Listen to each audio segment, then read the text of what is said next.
I can't blame you for thinking Red Dead Redemption is a game about redeeming oneself. It's right there in the title. And maybe it is, I don't know anything, I'm making all this up, but after many years of going back to it over and over, I can confidently say John Marston definitely doesn't do that at all. The whole thing strikes me more as a story about time, its effect on people and places, and how one day it will ravenously and joyfully devour all of our corpses. The second game certainly isn't shy about discussing the concept of the world moving on either. Both games focus on time and its horrors regularly. I just think Red Dead 2 is a bit broader. The second game closely follows its lead from its opening moments. We as the player are very quickly given the reins and take over, and most of what we hear being said is being said to us. However, in the first game, by contrast, we still follow our hero through the introduction, but instead we listen in on a few other conversations being had on the train around us. Most importantly, we hear what modern people think about the encroachment of civilization, in a positive, if even slightly vindictive light. We hear a preacher and his daughter discussing morality and whether or not native people should be punished for not knowing their god is the only real one. A little later in the game, we catch up with the preacher's daughter, who appears to be sick and dying in the desert. If you talk to her, she refuses all aid, keeping her faith and staying strong in her convictions that God, capital G, will protect her no matter what, and obviously she fucking dies that way. Another spot we see this pattern of the world moving on without us is with one of my favorite characters, Bonnie McFarland. Unlike our protagonist, Bonnie hasn't done anything for which she deserves to suffer and die. She as a rancher is nowhere near as skilled at blasting people, but she is a quality of human the world has in very short supply. She's beautiful, smart, takes shit from no one, and runs an entire homestead seemingly by herself most days. It goes without saying Bonnie is a catch, and it becomes obvious over time she has feelings for John, and I perhaps wrongly assume he for her. The problem is, well, it's not actually a problem. John's a married man. He's on this journey to save his wife and son. If he and Bonnie could have had a life together, it could not have been now. Abigail even mentions this later when the two of you visit McFarland Ranch, that she's perfect for the life John wants.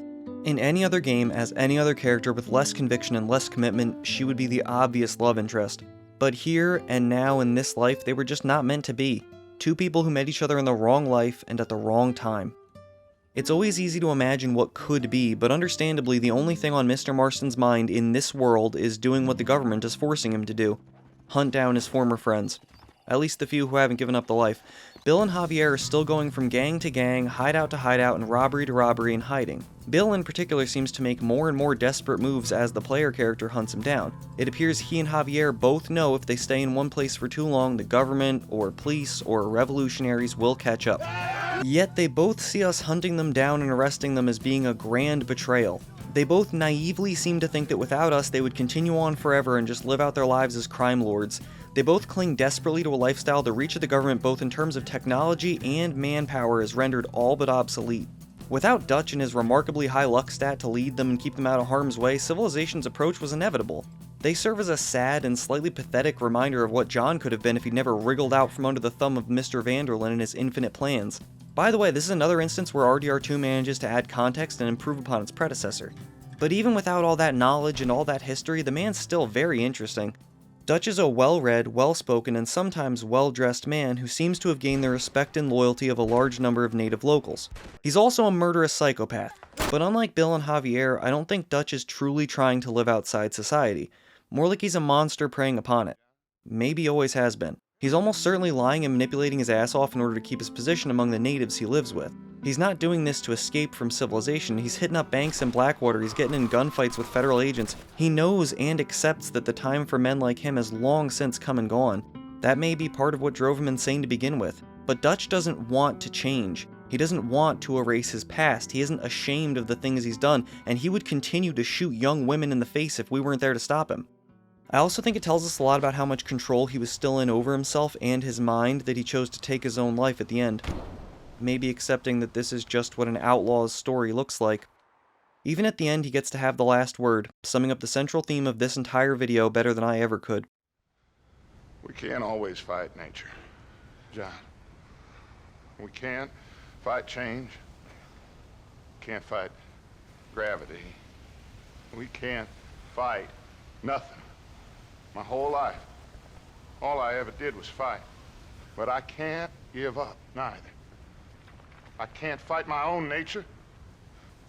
When I'm gone, they'll just find another monster. They have to. Because they have to justify their wages. Our time has passed, John.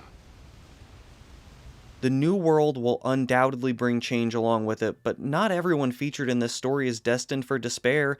Nigel West Dickens, our resident huckster and literal snake oil salesman, would probably be better off in the coming age. Nowadays he'd just be selling crystals or NFTs or a port of an over 20-year-old PS3 game for $50. The scumbag federal agents we deal with throughout the entire game would be just fine in today's society, probably have just retired sooner and with even more money. The Marshal may not like it, but Armadillo would benefit from a more stable population, economy, and police force. Uncle has Lumbago, the poor man, his days were always numbered. I'm pretty sure this guy's God, so he only has JRPG protagonists and K-pop fans to worry about. And then, there's John Marston, the hero of our story, if there is one. I believe John did the best one could given his circumstances and where he already was when we got on that train in Blackwater. Minus a few points here and there for assisting in the terrorism of the Mexican people before eventually siding with them, but the point is he tried.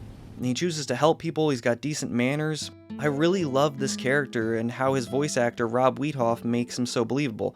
I have no idea if that's how you say that man's name. You get the idea he's killed a lot of people, some who deserved it and some who didn't. At the very least, God was mad at us for what Dutch did on the ferry and our complacency with it. I don't think John's entirely a bad person.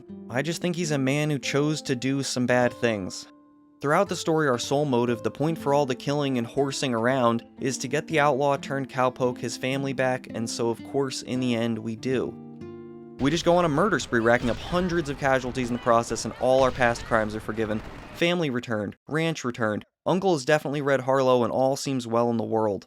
Abigail even voices her skepticism at this directly. She doesn't believe the same federal agents who kidnapped her and her son would simply return them and let John walk free. And because this game has a lot more characters than caricatures, maybe you even see a little glimmer of hope that Milton might not be as bad as he seems. You idiot, you big dummy, you vapid buffoon, these people work for the American government. They're one horn away from being actual demons. And so it's here that on one random day, just like it will for everyone watching this, time finally runs out for our protagonist. There can be no happy endings in Rockstar games. As Dutch predicted, the men in power needed another enemy to destroy, and they used the might of the US military to do so. As Dutch predicted, you can't change the past. While the men with guns might have been the ones to do the deed, the whole modern world came for John Marston. The place for outlaws is gone. I believe he could have settled down and been a successful farmer, but he just seemed to be made for trouble, and trouble was made for him everywhere he went. In the end, we see Jack, John and Abigail's son, become a man very similar to his father, except he's meaner to horses. He overlooks his parents' graves and then rides off to settle the final score, to kill the man who had his father killed. Because we're playing as Jack, he's overwhelmingly successful and proceeds to shoot old Agent Milton 70 or so times until he disappears in the dark waters behind him. But getting revenge doesn't make Jack happy. His parents, were they alive, would be woefully disappointed to see their son become a killer, and time claims the last good man's soul in the West. Dun, dun, dun, dun. Dun, dun, dun, dun, dun, dun, dun, dun, dun, dun, dun, dun, dun,